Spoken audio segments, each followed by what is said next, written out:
Bueno, dentro de lo que pueda, quiero ser fiel al horario que tenemos y con las celebraciones que hemos tenido no nos queda mucho tiempo. Así que les voy a rogar que busquen en sus Biblias en Hebreos 9. Hoy vamos a estar terminando el capítulo 9 de Hebreos. Lo comenzamos el domingo pasado y hoy vamos a comenzar el capítulo 9 desde el verso 15 hasta el final, que va a ser el verso 28. El nombre de la prédica de hoy es una fórmula completa. Ya les voy a explicar la razón del título, pero por ahora ustedes me creerían si les digo que ya estamos en la 12ª semana de esta serie. Esta es la semana 12, casi 3 meses desde que comenzamos la serie de Hebreos. Para mí ha sido tan buena que se ha ido rapidísimo. Así que mi oración es que por causa de esta serie y de haber sido expuesta a esta carta, que su seguridad en el Señor, que su amor por Dios y que su agradecimiento al Señor hayan crecido. En este libro el autor nunca se identifica. Hay muchas personas que creen que el autor es el apóstol Pablo, pero a la verdad pues nos enteraremos cuando estemos en la presencia del Señor.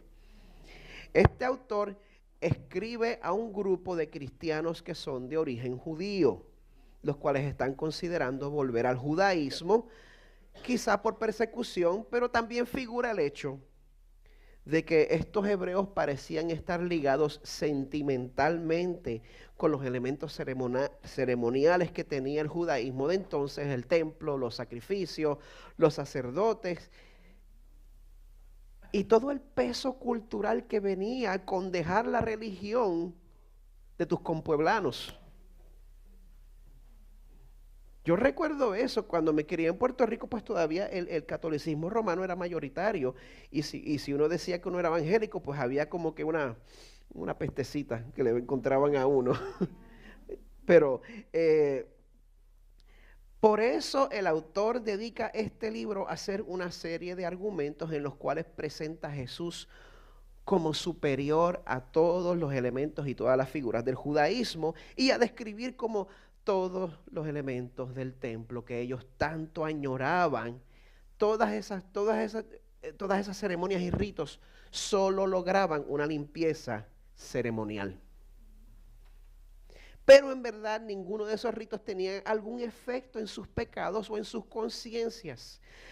Y en las últimas semanas, pues el autor se ha dedicado a recordarle a los hebreos el propósito de Dios con todos esos elementos, y era que se dieran cuenta que lo único que iba a poder quitar su culpa y pecado delante de Dios sería el sacrificio verdadero de Jesús, el cual Él ofreció no en el tabernáculo terrenal, sino en el tabernáculo verdadero, el que está en la presencia de Dios.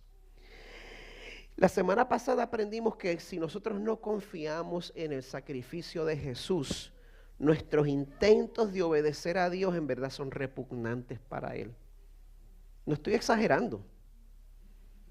Si nosotros no venimos confiando en la obra salvadora de Jesús, nuestros intentos de agradar a Dios son repugnantes para Él. ¿Quiénes tienen gatos? A mí me gustan los gatos. Así que, óigalo desde este punto de vista de alguien que le gustan los gatos. Los que hemos tenido gatos saben que a ellos les gusta, con toda la sinceridad y amor del mundo, de vez en cuando traerte regalitos. Ellos hacen eso. Y eso quiere decir que a veces llegan a la puerta con un ratón o un lagartijo o una cucaracha moribunda que ellos han cazado y te lo traen como regalo. Hay veces, si no le ha pasado, nunca la terminan de matar, siempre te la traen así, todavía está. Y a uno le toca pues terminar el trabajo. Y yo entiendo pues que el gato lo está haciendo con toda la sinceridad de su corazón. Pero por más sincero que sea el gato, y por más que a mí me guste, ese gato nunca va a poder lograr que yo considere un ratón moribundo como algo agradable. Y así mismo de desagradables son nuestras buenas obras cuando creemos que Dios nos va a aceptar a través de ellas.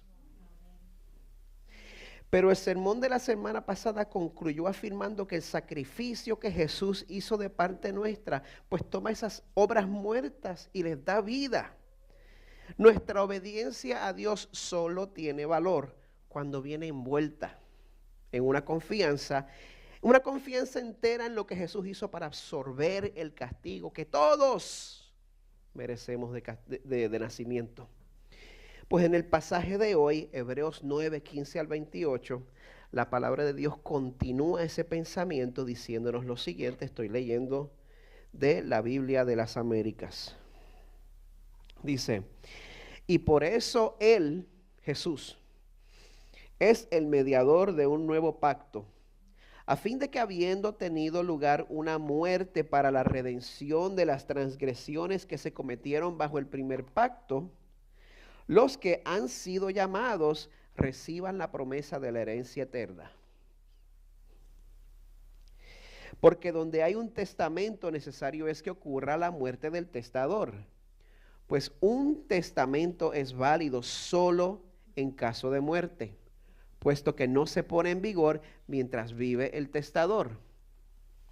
Por tanto, ni aun el primer pacto se inauguró sin sangre, porque cuando Moisés terminó de promulgar todos los mandamientos a todo el pueblo, conforme a la ley, tomó la sangre de los becerros y de los machos cabríos con agua, lana escarlata e hisopo, y roció el libro mismo y a todo el pueblo, diciendo: esta es la sangre del pacto que Dios os ordenó. Y de la misma manera roció con sangre todos, tanto el tabernáculo como todos los utensilios del ministerio.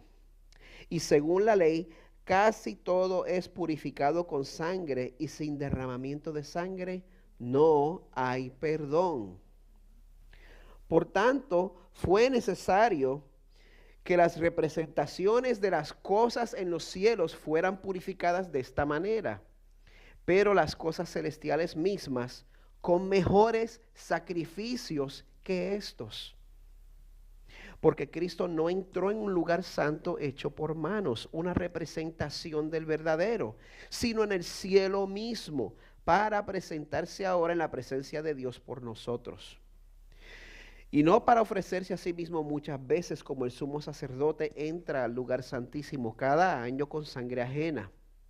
De otra manera, le hubiera sido necesario sufrir muchas veces desde la fundación del mundo. Pero ahora, una sola vez en la consumación de los siglos, se ha manifestado para destruir el pecado por el sacrificio de sí mismo. Y así como está decretado que los hombres mueran una sola vez y después de esto el juicio, así también Cristo, habiendo sido ofrecido una vez para llevar los pecados de muchos, aparecerá por segunda vez sin relación con el pecado para salvación de los que ansiosamente le esperan. Gracias a Dios por su palabra. Señor, te damos gracias porque tú te presentaste en el tabernáculo verdadero, en la presencia de Dios Padre. Señor, tú te ofreciste a ti mismo como el único sacrificio aceptable para restaurar nuestra relación con un Dios santo, para el perdón, Señor, de nuestros muchos pecados. Jesús, solo tú eres mediador, solo tú eres gran sumo sacerdote, solo tú eres el que está sentado a la mano derecha del Padre, intercediendo por los que te han recibido. Solo en ti está nuestro consuelo, nuestro descanso, nuestro gozo y nuestro deleite. Te pedimos, Señor, que tú dirijas nuestros corazones hacia ti en este momento. Oramos en tu nombre precioso. Amén. Estamos en la segunda semana de diciembre y eso significa que estamos entrando en una temporada singular. Estamos en medio de la temporada de todas las fiestecitas de Navidad que se dan, la fiesta del trabajo, la fiesta del grupo de comunidad, la fiesta de la escuela, etcétera, etcétera. Y hay algo que yo me he dado cuenta en esas fiestas, cuando los invitados van llegando uno a uno. Si es una fiesta de americanos a las 7, si es una fiesta de latinos los invitaste a las 7, empiezan a llegar a las 7:45 con su platito. Una de las tragedias más grandes dentro de una fiesta de Navidad es que tú le asignes uno de los platos principales a alguien que este año decidió ponerse a dieta. Yo tengo miedo porque yo estoy seguro que lo que voy a decir tiene tanto potencial de ofender a la gente, pero lo voy a decir. Es un problema serio porque es que no importa de qué país venga, aquí tenemos muchos países representados, tenemos mucho de Latinoamérica, tenemos a Chicago, tenemos de todo. No importa de qué país uno venga, los platos de Navidad son un repertorio inflexible. Son de una manera. Y no hay cabida para improvisar. Hay una manera correcta de hacerlo y hay 1.000.000 de maneras horribles de hacerlo. Las cosas se deben hacer de acuerdo a sus expectativas tradicionales. Pero el problema de los que están a dieta es que siempre quieren compartir su receta modificada con el resto de nosotros, que ya nos entregamos al abandono. Uno llega a la fiesta de Navidad haciéndose una ilusión del lechón que uno se va a comer. Pero como a fulano o a fulana ya no le cierran los pantalones, pues entonces eso quiere decir que a todos nos va a tocar probar su deliciosa receta de pernil vegetariano.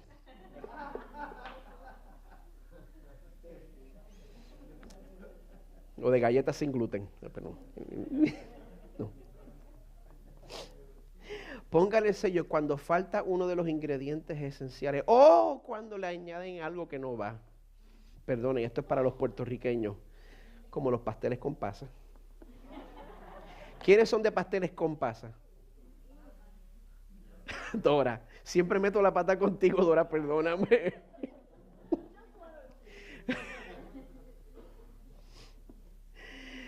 Pues cuando la gente se pone a jugar mucho con la receta, lo que antes era perfecto, pues yo solo me lo trago aguantando la respiración. Porque hay una receta específica para cada plato que tiene una lista con todos los ingredientes. Y si tú quieres hacer ese plato en específico, hay que apegarse a la receta. Y el autor de Hebreos nos ha estado detallando cuáles son los ingredientes esenciales para que Dios nos acepte. Estamos hablando de un asunto súper importante. Porque yo no sé si usted se ha enterado que la pregunta no es si usted ha aceptado a Dios. La pregunta es si Dios lo ha aceptado a usted. Ese es el problema. Por eso el pasaje de hoy nos enseña que no importa cuán modernos nos creemos, para que un Dios santo acepte a un pecador, el precio sigue siendo el mismo de siempre. Y cuando echamos un vistazo detenidamente a todos estos requisitos, vamos a llegar a la conclusión de que solo Cristo satisface. Solo Cristo satisface. El pasaje de hoy nos lleva de paseo una vez más por el mundo de los sacrificios de animales en el templo antiguo. Y van a ver que cada procedimiento y ceremonia ha sido puesto ahí por Dios para que seamos confrontados. Confrontados con una realidad que tratamos de ignorar toda nuestra vida, la santidad de Dios. El hecho de que Dios es santo, el hecho de que Dios en su naturaleza es tan puro, es tan diferente, separado de nosotros, o como le dicen los teólogos, es tan otro. Que como aprendimos la semana pasada, para que Dios acepte nuestra adoración, primero tiene que ocurrir una muerte. Para que Dios acepte tu adoración, primero tiene que ocurrir una muerte. A medida que vaya predicando esta mañana, se van a dar cuenta de que voy a presentar los puntos de hoy como si fueran parte de una ecuación matemática. Y en la ecuación de suma que les voy a presentar, la primera parte es la muerte.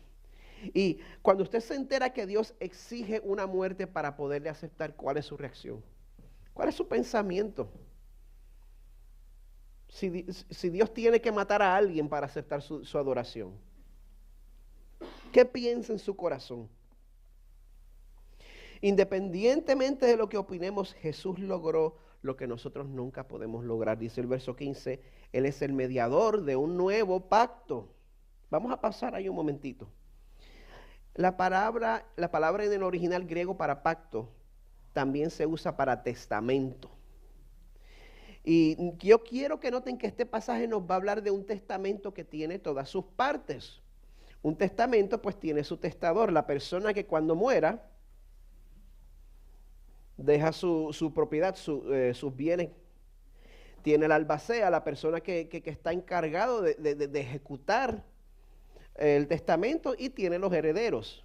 Esos son, si hay más, Diego me perdona. Testador, albacea y herederos. Y este pasaje nos dice que Jesús está en una posición única, porque Él es testador y albacea a la misma vez. Él es testador porque murió, y Él es albacea gracias a su resurrección. Y ya que aclaramos eso, pues vamos a volver al verso 15. Dice, Jesús es el mediador de un nuevo pacto, a fin de que, habiendo tenido lugar una muerte para la redención de las transgresiones que se cometieron, ¿cuándo? Bajo el primer pacto, los que han sido llamados reciban la promesa de la herencia eterna. Ay, el lenguaje de Hebreos es tan espeso y está tan lleno de significado y es tan complicado que hay que detenerse para uno poderlo entender. Y si usted lo encuentra un poquito difícil de seguir, yo estoy con usted 100%.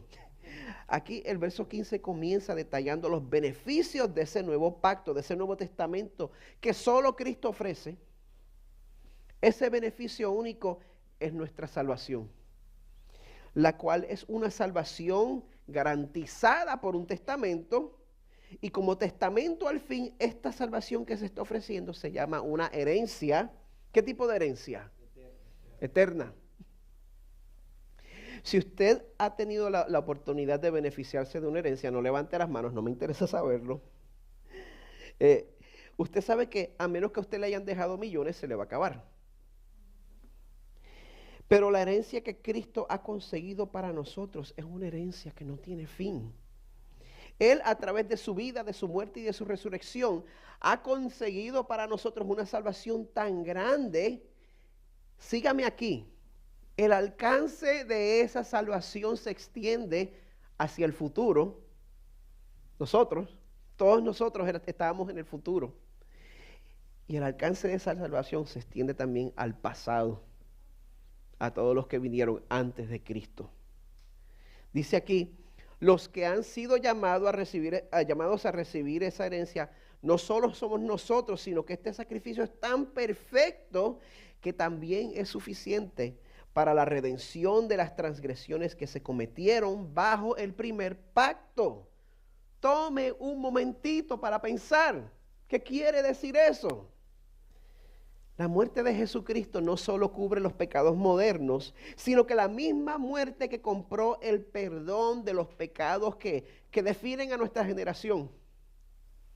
La codicia, el racismo, la adicción a las drogas, la adicción a la pornografía, el tráfico de drogas, la trata humana. Esa es la misma muerte que declara Abraham perdonado cuando él le miente al faraón en cuanto a su esposa. Esa es la misma muerte que cubre los muchos pecados que cometió Sansón, incluyendo el hecho de que él prácticamente se suicidó cuando derribó el templo. ¿Tiene un problema con eso?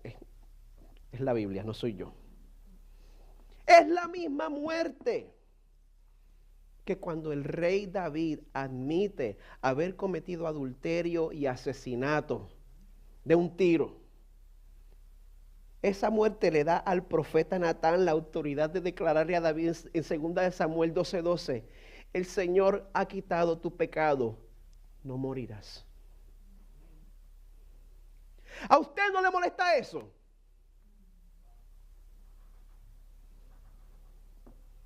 ¿Cómo es eso posible? ¿Cómo es posible que alguien culpable de asesinato y de adulterio no vaya a morir? Especialmente cuando el asesinato es una pena capital. ¿Dónde está la justicia para Urías, la víctima del asesinato de David? ¿Dónde está la justicia para su familia?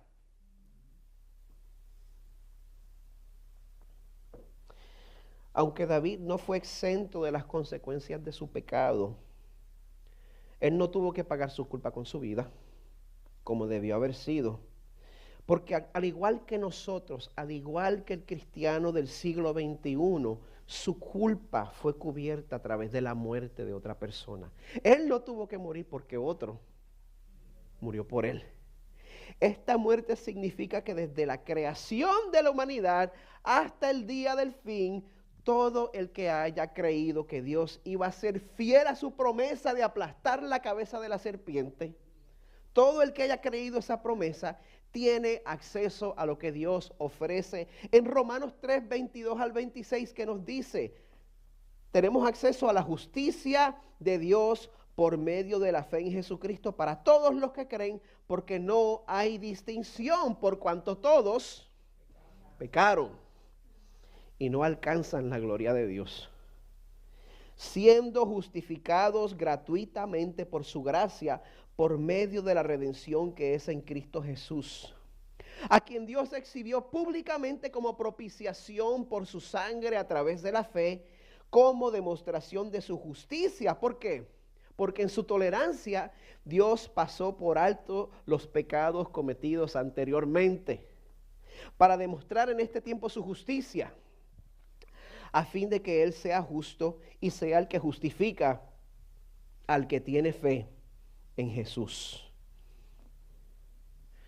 Es necesario que nos demos cuenta que ese perdón, aunque gratuito, no es un perdón barato. Ese perdón vino a un costo a Jesús, el único ser humano perfecto. Un costo que usted y yo no nos podemos imaginar. Eso no fue cuestión de que Dios declaró a la gente perdonada porque barrió el sucio debajo de la alfombra. No fue así, sino que la razón por la cual recibimos esa herencia eterna es porque nuestros nombres han sido escritos en un testamento. Hay un testamento donde usted está como heredero. Dice el verso 16, donde hay un testamento, necesario es que ocurra la muerte del testador, pues un testamento es válido solo en caso de muerte, puesto que no se pone en vigor mientras vive el testador. Tenemos acceso a esa herencia porque Jesús estuvo dispuesto a morir en nuestro lugar. Bueno, la próxima parte de nuestra ecuación de esta mañana es que a la muerte le vamos a sumar sangre. Muerte más sangre. La sangre no es un tema fácil de escuchar. Yo tenía fama de que yo no podía, cuando yo me cortaba, yo era el que siempre hacía show y me desmayaba cuando era chiquitito. Las cosas han cambiado. Yo presencié los partos de mis 4 nenes, no me desmayé. Y me gusta donar sangre. Pero la sangre ha tenido un significado excepcional a lo largo de la historia de la redención. El verso 18 nos dice que ni aún el primer pacto se inauguró sin sangre. ¿Qué quiere decir eso? Continuemos con el verso 19. Cuando Moisés terminó de promulgar todos los mandamientos a todo el pueblo, conforme a la ley, lo que Dios mandó, tomó la sangre de los becerros y de los machos cabríos, de los animales que habían sacrificado, con agua, lana escarlata e hisopo, y roció el libro mismo y a todo el pueblo. Cuando usted entraba a dejar su sacrificio, le iban a rociar con sangre aguada, diciendo: esta es la sangre del pacto que Dios os ordenó. Y de la misma manera roció con sangre tanto el tabernáculo como todos los utensilios del ministerio. Si uno era sacerdote en ese templo, uno había ofrecido el sacrificio en la parte del atrio, lo cual era un espectáculo fuerte. Se estaba matando un animal. Entonces entrabas al lugar santo, pues ya no estabas afuera, ya estabas libre de todo el espectáculo y de todos los sonidos y de todos los olores, pero llegabas a un atrio donde todos los utensilios estaban manchados con sangre. ¿Usted sabía eso? Todos los utensilios que estaban hechos de materiales preciosos estaban salpicados con sangre. Mientras un sacerdote estaba oficiando en el templo, en ningún momento iba a poder olvidar la razón por la cual Dios acepta su ofrenda. Dice, según la ley en el verso 22, todo es purificado con sangre y sin derramamiento de sangre no hay perdón. Sin derramamiento de sangre no hay perdón. Y todos los que hemos compartido nuestra fe sabemos que aquí es donde encontramos objeción con el cristianismo. Sabemos que aquí es donde la gente tiene problema con el cristianismo. Quizá usted ha oído a alguien reclamar de la siguiente manera: ¿por qué Dios tiene que ser tan sanguinario? En verdad, sangre. ¿Por qué tiene que exigir un sacrificio para perdonarnos? No estamos hablando del Dios que habló y lo que no existía, existió. ¿No puede hacer lo mismo para declararnos perdonados? Bueno, yo desearía tener suficiente tiempo para tratar este tema como se merece, pero para ser breve, el que Dios exija una satisfacción por nuestra ofensa es perfectamente razonable. Y si usted no puede entender eso, el problema no es Dios, el problema lo tiene usted. Porque en el momento que nosotros somos víctimas de un crimen, o en el momento que alguien nos trata como nosotros, como creemos que no nos merecemos, nosotros ¿qué exigimos? Justicia. Exigimos una satisfacción. Nosotros. Y el pecado bajo el cual hemos nacido ha afectado nuestra percepción, ha afectado nuestra inteligencia, a un punto de que nosotros podemos entender que un crimen en contra de una persona importante es un asunto serio. Podemos entender que un crimen en contra de un presidente, de un jefe de Estado, pues es un asunto serio. Pero no nos damos cuenta de la seriedad del asunto cuando ofendemos a un Dios perfecto y santo. Por eso es que Dios exige sangre, para que nos demos cuenta. Cuando mis niños eran pequeños, yo hablaba con ellos: no toques eso. No toques eso.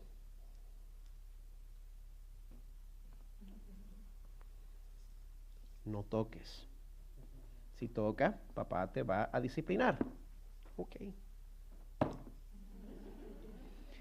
Y con todo el amor del mundo, papá se lo tenía que llevar al baño y disciplinarlo físicamente. Lo dice la Biblia. De esa misma manera, el Señor llama nuestra atención a través de la sangre para que nos demos cuenta de la seriedad del asunto cuando nosotros ofendemos a un Dios perfecto, a un Dios santo. Y es por eso que Dios exige un derramamiento de sangre para perdonar, y nosotros no lo podemos entender.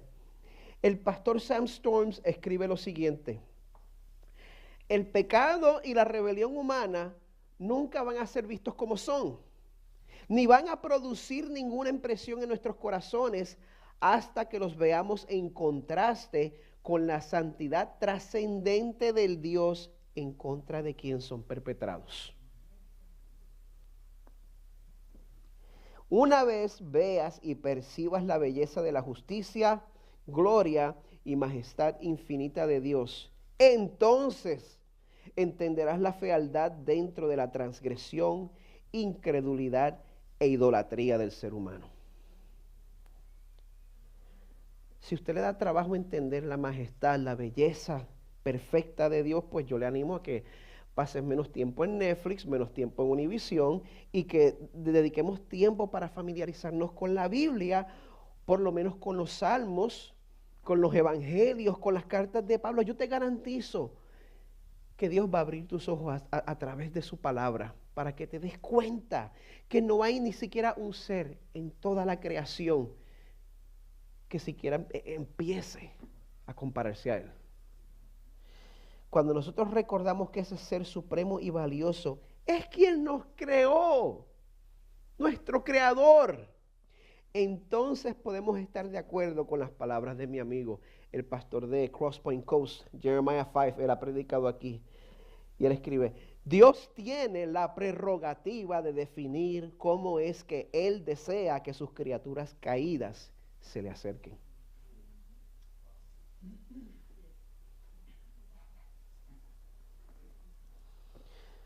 Como hemos visto, todas estas ceremonias y ritos estaban ahí para recordarnos que Dios toma el pecado en serio.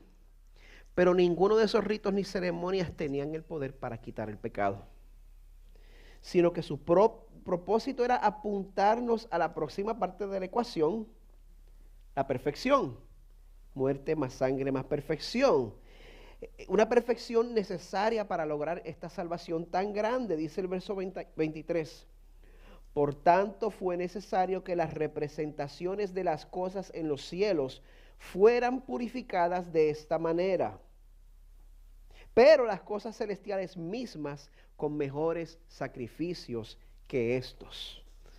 Esto está difícil de entender, pero pues de la misma manera que los utensilios en el templo eran purificados a través del rito de la sangre, nuestro pecado es actualmente removido a través del sacrificio de Jesús, un sacrificio mejor, dice el verso 24. Cristo no entró en un lugar santo hecho por manos, una representación, Cristo no entró en un lugar santo hecho por manos, no entró en la representación del verdadero, sino en el cielo mismo. ¿Por qué? Para presentarse ahora en la presencia de Dios por usted y por mí. O sea que ahora mismo Cristo en su humanidad, Él no está en forma espiritual, en su humanidad, carne y hueso, como se le apareció a los discípulos, que Tomás pudo meter su dedo en su costado.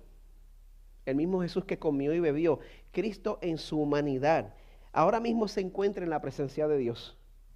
Y sabe que Él está ahí con el propósito de abogar su causa delante del Padre. Porque yo no sé si usted sabe que ante el trono del Señor hay un enemigo que se presenta para acusarle a usted. ¿Usted sabe eso? Ese mismo enemigo que después que te tienta a pecar y cae, te dice, te voy a acusar.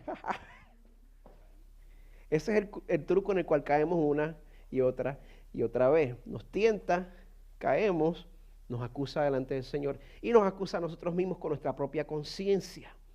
Y cuando el enemigo te acusa directamente o delante de Dios, ahí es donde interviene tu abogado personal y te trae la mejor defensa posible.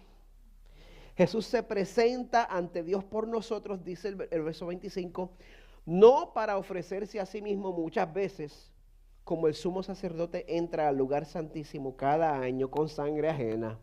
De otra manera le hubiera sido necesario sufrir muchas veces desde la fundación del mundo, pero ahora, una sola vez en la consumación de los siglos, se ha manifestado para limpiar por encimita, para destruir el pecado por el sacrificio de sí mismo. ¿Saben qué quiere decir eso con destruir el pecado? Esa destrucción del pecado no solo quiere decir que el Señor nos libra de las consecuencias de nuestro pecado, sino que el sacrificio de Jesús también nos ha librado del poder de ese pecado. No solo de las consecuencias, sino que no vivimos bajo el poder de ese pecado. Gracias al Espíritu Santo. Si tú has creído, si tú has recibido a Jesús, no importa cuántas veces el enemigo te acuse, te diga, tú no puedes cambiar. Tú eres así. No importa cuántas veces el enemigo te diga eso, Jesús ha destruido tu pecado y el Espíritu Santo que habita dentro de ti te da el poder para que seas libre. Y esa libertad que nosotros podemos experimentar en este lado del cielo es un anticipo de lo que nos espera, lo cual es el resultado final de nuestra ecuación. Muerte más sangre más perfección es igual a consumación. Los que hemos confiado en Cristo nos podemos alegrar, porque a pesar del dolor que estamos pasando aquí, viene un día. A pesar de las cosas que ya hemos perdido aquí, viene un día.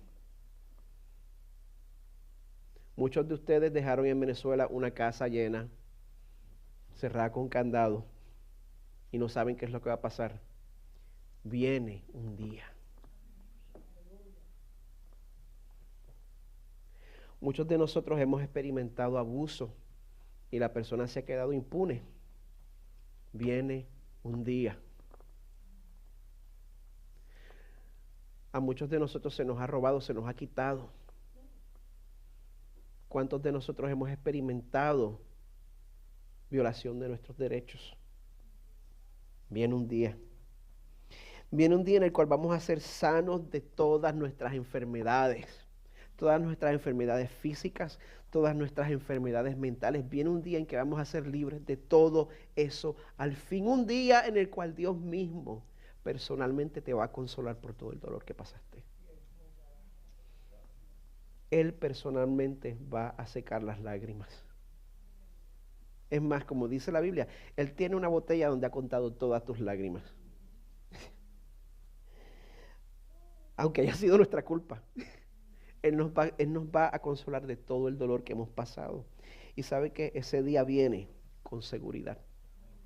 El verso 27. Así como está decretado que los hombres mueran una sola vez y después de esto el juicio, así como puedes contar con el hecho de que si Cristo no viene primero, todos vamos a morir. Así también Cristo, habiendo sido ofrecido una vez para llevar los pecados de muchos, voy a seguir, aparecerá por segunda vez sin relación con el pecado. O sea que no estamos hablando de un Cristo que voluntariamente se somete a venir como humano en un cuerpo que se podía matar, en fragilidad, en humildad. La segunda vez no va a venir así. No va a aparecer por segunda vez sin relación con el pecado. ¿Sabe para qué? Para salvación de los que ansiosamente le esperan. El equipo de adoración puede pasar.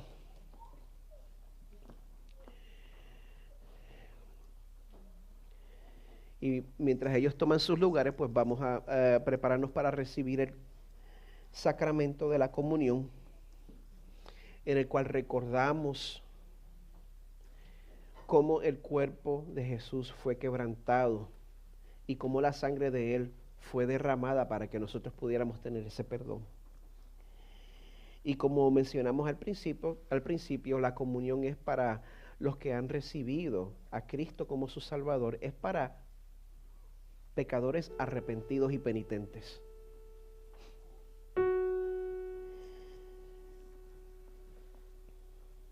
Yo quiero terminar mi tiempo apelando a todos los que están aquí y quiero recordarles que el resultado de que Jesús cumpliera los requisitos de una manera que más nadie lo pudo haber hecho. El resultado es que la salvación y la restauración que Él promete al que confía en este nuevo pacto es una salvación sin precedentes. Es una salvación insuperable. Ser salvo es ser completamente libertado de la penalidad y del poder del pecado. Hay una canción de Navidad, no la vamos a cantar ahora, pero es una de las canciones clásicas de Navidad en inglés que se llama Joy to the World. En español es Al Mundo Paz. Y me da una pena de que mi parte favorita de la canción, pues la traducción en español no la capturó. Pero en español traducido literalmente dice que Él ha venido a hacer fluir sus bendiciones tan lejos como alcance la maldición. Y hay veces que nosotros sentimos que esa maldición alcanza bien lejos. Hay veces que no nos damos cuenta, que nos preguntamos, Señor, ¿hasta cuándo? Hay un límite en mi pecado. Hay un límite en mi debilidad, Señor. Dios ha venido a hacer fluir sus bendiciones tan lejos como alcance la maldición en cada uno de nosotros. Así que si tú sientes que la maldición se ha manifestado en tu vida más allá de lo que puedes controlar, recibe la invitación que Dios te extiende esta mañana a confiar en su sacrificio. Ya sea que es la primera vez que confías o que estamos renovando nuestra confianza en el sacrificio del Señor. Es un sacrificio mucho más excelente de lo que nosotros jamás podríamos ofrecer, con bendiciones más profundas de lo que jamás podríamos conseguir. Estemos de pie.